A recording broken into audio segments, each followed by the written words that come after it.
Hello, students. Once again, I welcome you all to the second lecture of the chapter of your grade 6, which is motion and measurement of distance. Okay, so in the previous lecture, we have already seen about measurements, that what is the need of measurement and what are the standard units of measurement. And then we have seen how to measure the length correctly, and then ended our topic with the measurement of a curved line, that is by a thread method. Now we are moving to the next part of this chapter, which is the motion or types of motion which we observe in day-to-day life. Okay, so let's start with the topic motion. Yeah, so now we are in this class concerned about motion only. We have done the talking about measurement. Now we are concerned about motion. Okay, so what topics we are going to cover here? We are going to cover this example of moving things around us, and another topic is types of motion. These two topics we are going to cover. Okay, so if I give you an example, suppose list all the objects you see in your day-to-day life around you. Suppose you can talk about school bag, you can talk about your car, you can talk about any bus, or you can talk about any chair, you can talk about any person who is sitting on a chair. So everything you can observe has some work or have something to do with that. Yeah, so just list the objects which are changing their position. Yeah, list the objects. Suppose if I am talking about your house, does your house change your position? No. Does the clock which is hang on the wall change its position? No. Yeah, if I talk about the school bag is changing its position. Why? Because you are taking it from your home to school and come back also to the home. Yeah, and if I talk about the cars moving on road, they are also moving. So you can list anything or every object around you. Some may be moving, some may not be moving. Okay, so we are now concerned with examples of moving things around us, but I have given you some list of things which are not moving, that is house, clock, road. You can take the example of road. Road is also a constant. Yeah, it is not moving. Road is not moving, you are moving on the road. Okay, so you can list numerous number of examples regarding this moving things around us. So first of all, see these pictures. What you are seeing, the picture on the left is showing a beautiful white pigeon who is just flying. So whenever any bird flies, it is just moving. You can simply say it is moving. And you can also observe that whenever birds are you observe in your sky, they are continuously moving or changing their place. Now the picture on the right is showing the motion of ant. The picture on the right is showing the motion of ant. So if I take this ant, particular ant, suppose I am taking this ant. So if I am tracing the motion of this single ant, you will trace the motion like this. If you carefully observe, you just take one ant out of these numerous ants and observe its motion. The motion will be like this, zigzag or something like that. So it is also changing its position. Yes or no? So these are the examples of moving things around us which constantly changes their position as the time progresses. Yes or no? You can see one example here also. You can see a clock here. Yeah. The second hand of a clock is moving continuously. Can you see? It is moving continuously like this. And in the right picture, you can see a rocket or a satellite which started its journey from Earth. Now started its journey from Earth, moved towards the another satellite or another moon, you can say, and then landed on the moon. So also it has changed its position with the time. Okay, so there are various objects around us which are changing their position with the time, or they are moving actually. They are moving actually. So that is something to do with the topic which we are going to study, which is known as motion. So how to define motion? If I say how to define motion, so if I'll simply say if any body or any object is changing its position, any object is changing its position with time.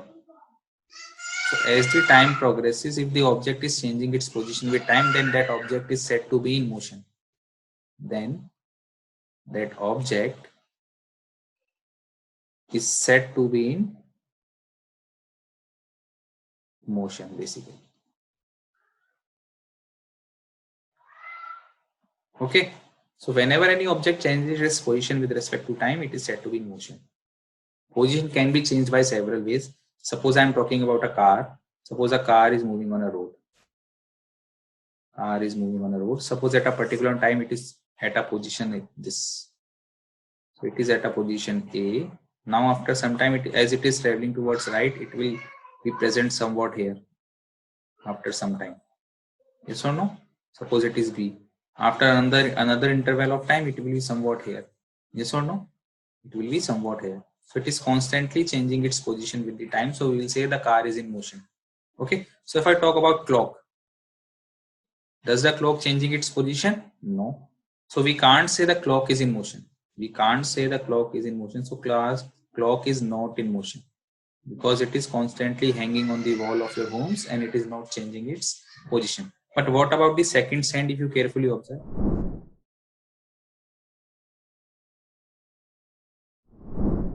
Seconds hand of the clock was moving like this. See, the seconds of the second hand of the clock is continuously changing the position. So we can also say this is doing some type of motion. This is also doing some kind of motion. So this is not necessary that for having motion, the body as a whole should move. The part of the body can also move. That will also be considered under motion. But yeah, the name will be different, which we will see later that under types of motion. Okay, so now the thing is clear. If any object changes its position with respect to time, then that object is said to be in motion. So I think mostly things around us are in motion. Yeah, but you can list also the things which are not in motion, like house, road, clock. These are not in motion. Okay, now the thing is clear that when any body changes its position, it is said to be in motion. Done. Now we are going to see types of motion. We are going to see types of motion, that what are the different types of motion we can have. Okay, so there is a chart given here. You can see one is the rectilinear motion. Okay, we'll see in detail later. Second one is curvilinear motion. Third one is translatory motion. Another one is circulatory motion. This is oscillatory and this is periodic motion. Okay, so basically main types of motion which we are concerned with is the rectilinear one. This one is circular one, and the third one is periodic. So these are the three important topics we are going to study: rectilinear, periodic and circular motion. Okay, now we'll see what are the properties involved in different types of motion. Okay, so can you see this curvilinear motion also? This curvilinear motion is made up of two words: curve plus linear. And this rectilinear is made from the word linear. So linear means, so what do you mean by linear? Linear means in a straight line. Linear means in a straight line. So whenever motion is present in a straight line, that is known as rectilinear motion. And what is curvilinear? Curve plus linear. Matlab it has two components. It has two components. One is linear, that is straight line, and one is curve. So it is doing two types of motion: moving along a curve as well as moving straight. That is known as curvilinear motion. But we are not concerned about this. We have to focus on rectilinear, circular and periodic motion. Clear? Now see, first of all, rectilinear motion. So rectilinear motion, as I already defined, is made from the word line. Line means in a straight line. So motion in a straight line is called rectilinear motion. Okay. So suppose I have already given you the example of the car. Car is moving on a straight road. Suppose car is moving on a straight road. So it is performing a motion which is known as rectilinear motion. Okay. This is known as rectilinear motion. Done. So you can see the examples of rectilinear motion in day-to-day life. The car on a straight road, it is moving in a straight line. March past of soldiers in a parade, they are again doing a straight line motion, that is known as rectilinear motion. Water falling from a height, yeah, it is also moving along a straight line like this. So it is also example of rectilinear motion. You can also take the example, suppose you are standing on a building. You are standing on a building, or you are just dropped a ball. You have just dropped a ball or a stone from this height. So what will be the motion of this stone? It will fall on a straight line like this and ultimately reach the ground. Yes or no? So this motion of stone is also example of rectilinear motion. So whenever motion is present in a straight line, it is considered under rectilinear motion. So I hope this is clear. Okay. So the next concept is circular motion. Next concept is circular motion. So what is circular motion now, or what is the basic difference between circular motion? If I give you the example of a fan like this, the fan is, blades of a fan are moving. Yes or no? If I talk about this fan as a whole, this fan as a whole is not moving. Yes or no? The fan as a whole is not moving. But yeah, if you see the blades, or if you mark a point of this blade, suppose I'm marking this point and I'm observing this point. So I'll observe that this point is rotating like this. It is moving in this type of path. So this type of path is known as circular motion. So what is the basic property of circular motion? If you carefully observe, if I redraw this diagram, so what you will observe carefully, suppose I'm redrawing this. Okay, so suppose I have marked a point on the blade of the fan and it is doing a motion like this. So what you can see, its distance from the fixed point, which is the axle of the fan, is constant everywhere. Its distance from a fixed point, which is axle of the fan in this case, is constant. Yeah. So whenever an object performs motion such that its position from a fixed point remains same, then that type of motion is considered as circular motion. Getting my point? So what is the circular motion? You can see in a circular motion, an object moves such that its distance from a fixed point remains the same. So whenever the distance of an object from a fixed point remains the same and it is doing some kind of motion, then that will be considered under circular motion. Getting my point? Okay. Now the second example you can see is a giant wheel moving. I think all of you have enjoyed this ride in your childhood days. Yes. Some of you might enjoying this right now also. Yeah. So this is giant wheel moving. So this is another example of circular motion. You can see this is the center point. From this center point, if you take this wagon, so this wagon is performing a motion in the circle like this. And you can see the distance of this wagon from this axle is always constant at every point. Whatever point you are taking, it is always constant. So this type of motion is also considered under circular motion. Now what about this third type of motion, which is movement of the planets around the sun?